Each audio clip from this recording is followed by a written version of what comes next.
Nous allons parler aujourd'hui, bien dans cette phase de conception préliminaire, de l'étude cinématique que l'on peut réaliser avec SolidWorks Motion. Alors l'intérêt, c'est d'effectivement étudier certaines quantités mécaniques liées au mouvement ou à la trajectoire des points des solides. La trajectoire, le paramètre de position, les vitesses, les accélérations. Au préalable, il faut disposer d'une maquette de conception préliminaire, de préférence robuste, hein, c'est-à-dire que le mouvement ne provoque pas de problème dans l'arborescence. Ça correspond à l'activité 2 du BTS CPI, liée à la conception préliminaire, et plus particulièrement à l'exploitation de simulations de comportement à partir d'un modèle numérique 3D.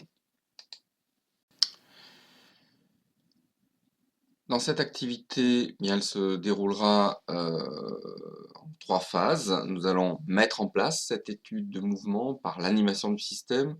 Nous allons générer ou calculer les positions euh, des différents points des solides.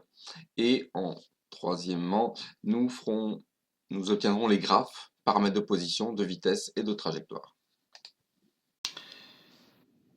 Pour faire une étude de mouvement ou une étude cinématique, il faut disposer d'une maquette mobile dans laquelle il y a ce mouvement, de préférence robuste, une maquette de conception préliminaire robuste. On peut vérifier cette robustesse, par exemple en modifiant l'une des codes de nouveau. Je remets. Voilà, on vérifie, tout se reconstruit.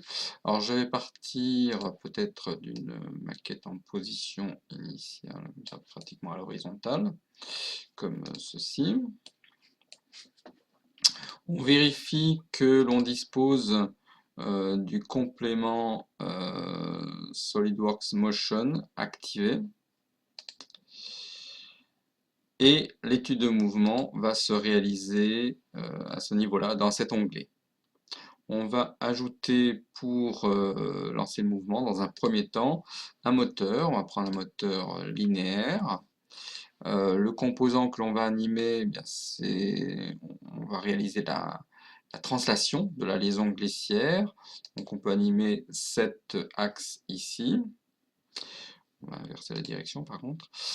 On va lui donner une vitesse de 2 mm par seconde. La deuxième étape est très simple, il faut que SolidWorks calcule la position de chacune des pièces dans le mouvement. Donc je le fais à l'aide de cette icône, je vais lancer le calcul des positions. Ce qu'il fait, alors ce que j'ai oublié de faire, c'est que là il le fait dans le mode animation. Nous, ce qu'il nous faut, c'est qu'on se mette en mode analyse de mouvement, dans lequel il a véritablement la position, les vitesses, etc., l'ensemble des paramètres. Alors je relance mon calcul. Voilà, c'est fini. Je peux après cela vérifier mon animation, bien sûr, la relancer si je le souhaite. Néanmoins, ce que l'on souhaite maintenant, c'est obtenir des graphes. Alors on va commencer par un graphe de paramètres. On va par exemple chercher l'angle que prend ici la face avant de notre phare par rapport à l'horizontale.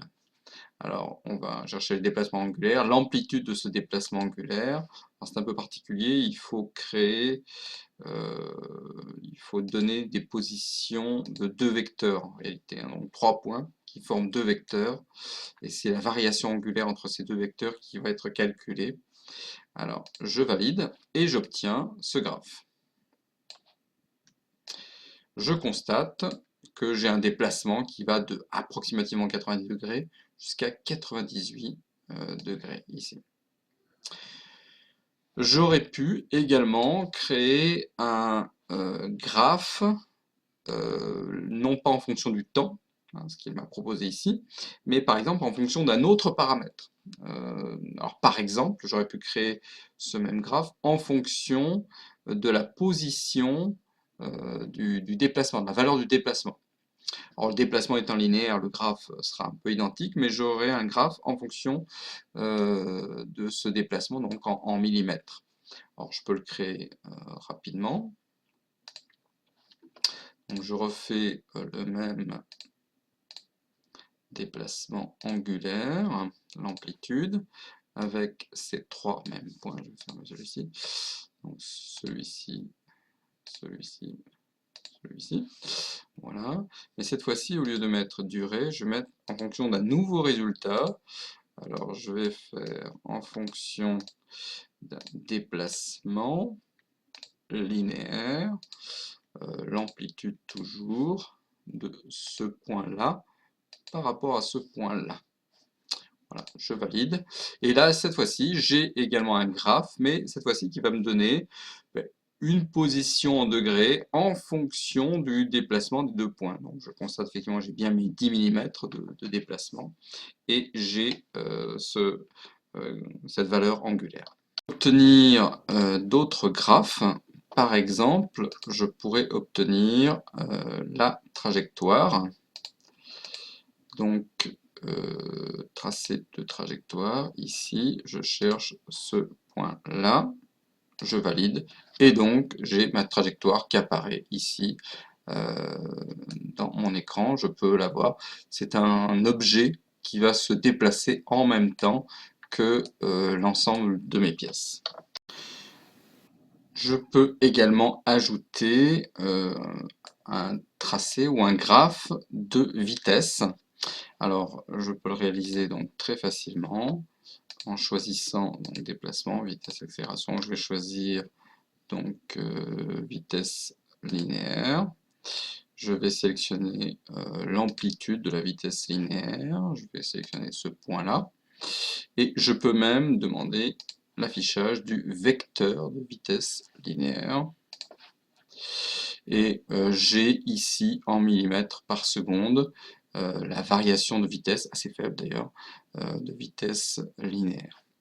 On constatera évidemment que le mouvement, enfin ayant le tracé de la trajectoire, la vitesse est tangente bien entendu à cette trajectoire également.